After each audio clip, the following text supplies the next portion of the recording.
anybody can do anything they want to if they want to do it badly enough. Because I agree with novelist Theodore Sturgeon, I must negate today's resolution which states resolve. Academics are for girls, while sports are for boys. My value premise for today's debate will be equality. Equality is defined as the state of being equal, especially in status, rights, and opportunities. Within today's debate, we'll be focusing on the opportunities part of equality. Therefore, I will achieve my value premise of equality by using the criterion of equal opportunity, which is defined as the policy of treating others without discrimination, especially based on their gender, race, or age. My goal today is to prove that the affirmative side of the flow is a false dilemma by showing that both genders are equal in whatever they do, whether it is academics or sports. Contention 1. Academics are for everyone, no matter what gender. Subpoint 8. There is no difference between the two genders academically. Educator Margaret Collins once said, "There is a brilliant child locked inside every student." Notice, she does not determine whether the child is male or female. Many people believe that there is one gender that is smarter than the other. However, experts say there's no research and no evidence is found that says girls are smarter than boys, or vice versa. Subpoint B, academic statistics. Not all statistical measures of academic advancement indicate that girls are ahead. Statistics don't tell the tale. According to Kathleen Cora of the Randolph Center, people point out some statistics showing areas where girls are outperforming boys, discounting that many girls still struggle and many boys do well.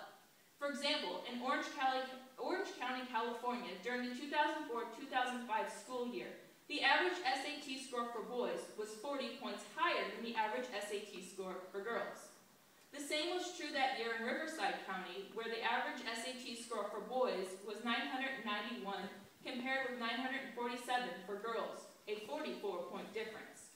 Critics also point out that women make up the majority of students at four-year colleges, forgetting that more men and women are going to college than ever before, and that men are still the majority in the Ivy League. While girls are enrolling in college and earning degrees in greater numbers than boys, boys still dominate the technical fields, such as computer sciences, engineering, and math. Fields, which the Federal Department of Labor Statistics says are the fastest growing in America. It's the boys who have emerged as the best prepared for jobs of the future, most of which will require a high level of math, computer, and technical skills. So, as you can see, boys and girls are the same when it comes to academics. I would like to point out just one more time that not one gender is statistically smarter than the other. So, each has an equal opportunity to learn, and therefore are equals when it comes to academics. Now we will look at sports.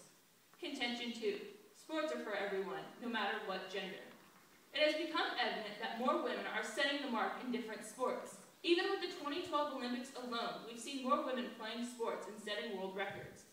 According to Atlantic.com, the last male-only Olympic sport disappeared with the introduction to women's boxing.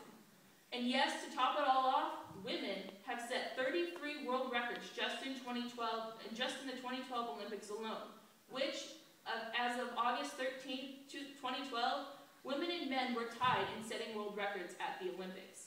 According to The Atlantic, women have been catching up when it comes to sports. In sports such as swimming and running, women have fallen just 10% away from the men's record. According to the same source, women will catch up very soon. Since we have now gained the same ground in sports, equal opportunity has risen. Men and women alike have the same opportunities in sports, as you can see. Therefore, men and women are equal when it comes to sports. Now I'd like to go on and attack my opponent's case. His value was justice, and he claimed that you have to give justice to both genders. And he said facts are clear that girls are smarter than boys. And he said if we didn't assume that they were smarter, it wouldn't be just. However, if you look at what he says, you can't get the idea of justice. Because if you want to be just, you must assume that boys and girls are equal in sports and equal in academics. Therefore, my criterion goes above his criterion, or value, excuse me. His criterion of natural order. He says that it's the same always. It's always boys are better at sports and girls are better at academics. However, if you agree with my side, you will know, or if you look at my side, you will notice that girls do both sports and academics well, and boys do both sports and academics the same.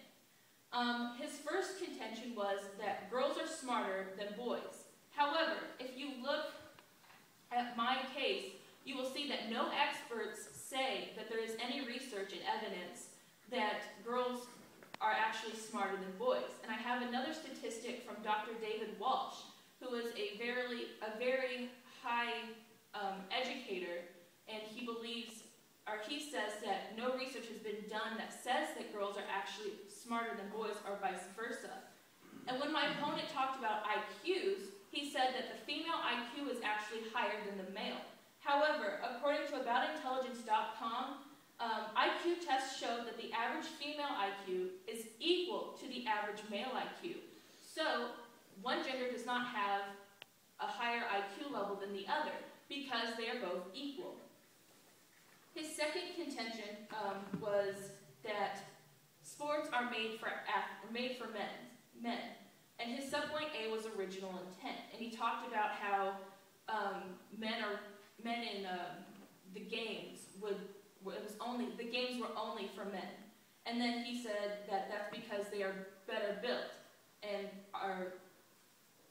they can do it better. However, if you look at the Olympics this year alone, I showed you in my case that women are getting progressively better at sports.